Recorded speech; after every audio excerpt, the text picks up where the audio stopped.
नमस्कार। अजनाब के इस यात्रा प्रवाह में आप सभी धर्मात्माओं का सादर आमंत्रण है। भारत धर्म यात्रा पर महाभारत को विस्तृत रूप से निरंतर प्रसारित किया जा रहा है। प्रस्तुत है महाभारत की 34वीं कड़ी।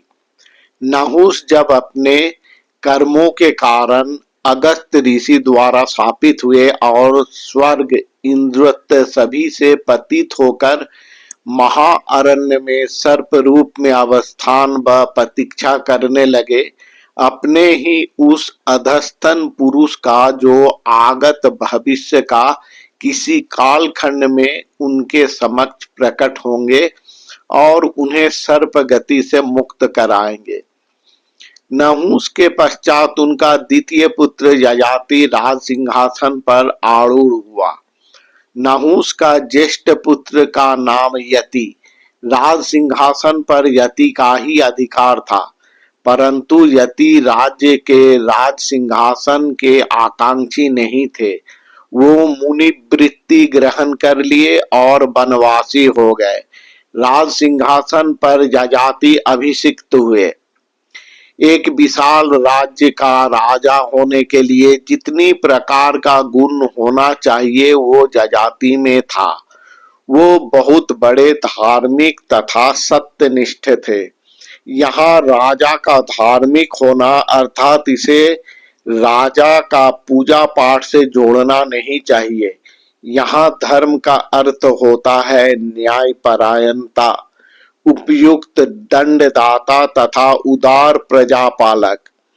उस समय काल में याग यज्ञ करना राजा के जीवन का अंग था। राजा राज कार्य के साथ यज्ञ कार्य भी संपादन करते थे। यज्ञ में बहुत सारे ऋषि मुनि विद्वान ब्राह्मण उपस्थित होते थे। उस सबके सहचार्य से राजा को ज्ञान, दार्शनिकता तथा शिक्षा प्राप्त होता था। ययाति राजदंड परिचालन के क्षेत्र में परम धार्मिक, उनको पराजित कर पाए ऐसी राजा उस समय कोई नहीं था। जो भी उनका प्रतिकूल में था उनको वो अपना शासन के अधीन लेकर आए। ययाति के व्यक्तित्व व प्रेम के कारण सारे प्रजा उनके बस में था। एक यथार्थ राजा को राज्य परिचालन के उपरांत एकांत में आत्ममग्नता के लिए समय कहाँ मिलता। इसलिए उस समय राजाओं ने कुछ समय निकालकर शिकार के लिए मृगया पर चले जाते थे। मृगया अर्थात महीनों तक वनभूमि में विचरण करते रहना, सिंह, हिरण आदि पशुओं के पीछे भागते रहना। खाने पीने का कोई समय सारणी नहीं, सोने का उपयुक्त व्यवस्था नहीं। कभी हस्तिपिष्ट पर तो कभी वृक्ष के शाखाओं पर निद्रित होना पड़ता है। कभी कड़ी धूप में, कभी वर्षा के पानी में भीगना पड़ता है। वन भूमि में स्वादिष्ट भोजन भी नहीं मिलता। कभी फल तो कभी वन्य पशुओं का मांस खाकर रहना पड़ता। ऐसे में राजा का शरीर पर जमा मेद हट जाता, शरीर शक्तिशाली सहनशील बन जाता। इस प्रकार वनभूमि में एक ही आश्रय स्थल मिलता था, किसी मुनि ऋषि का आश्रम में आश्रय मिलना। वहां आश्रय के साथ साथ दिव्य ज्ञान भी मिल जाता था। महाराज ययाति भी एक बार मृगया करने के लिए वन में विचरण कर रहे थे। कदाचित वो किसी हिरण का पीछा करते हुए बहुत दूर निकल आए। अकेले वनभूमि में सूर्यदेव मस्तक के ऊपर था। प्यास से उनका जिह्वा सूख रहा था।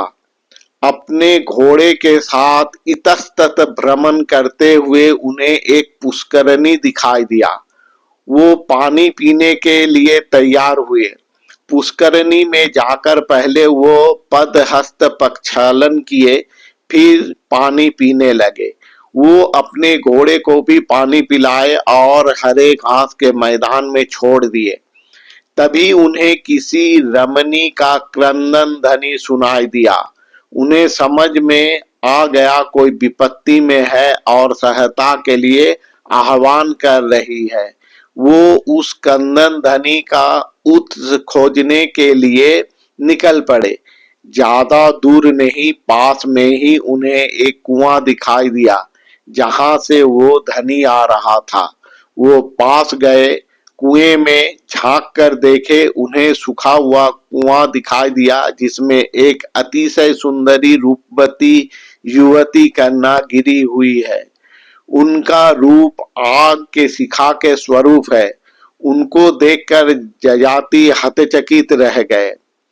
अग्नि शिखा के जैसा रूप, अग्नि को देखकर जैसे कोई आग की ओर हाथ प्रसारित नहीं करता, उसी प्रकार उस कन्या का अग्निमय व्यक्तित्व में इस प्रकार अहंकार भी युक्त था जिसे देखने मात्र से ही हस्त प्रसारित करके ये नहीं कहा जा सकता मेरे हाथ पकड़कर ऊपर आ जाइए। इसलिए स्पर्श करने से पहले इस कन्या के विषय में जान ले, अर्थात आग में हाथ डालने से पहले उनका तापमान जान लेना उचित होगा।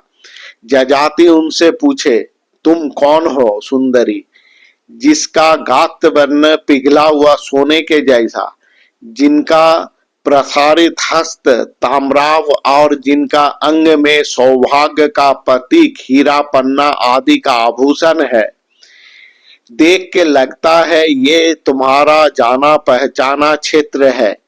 फिर तुम किस प्रकार इस सूखे हुए कुएं में गिर गई हो?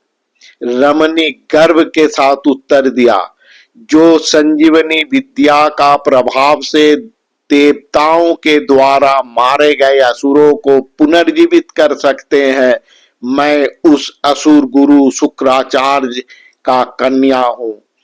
मैं जो अभी तक यहाँ पर हूँ इसका कारण ये है कि मेरे आकस्मिक विपन्नता का संवाद उन तक नहीं पहुंच पाया है।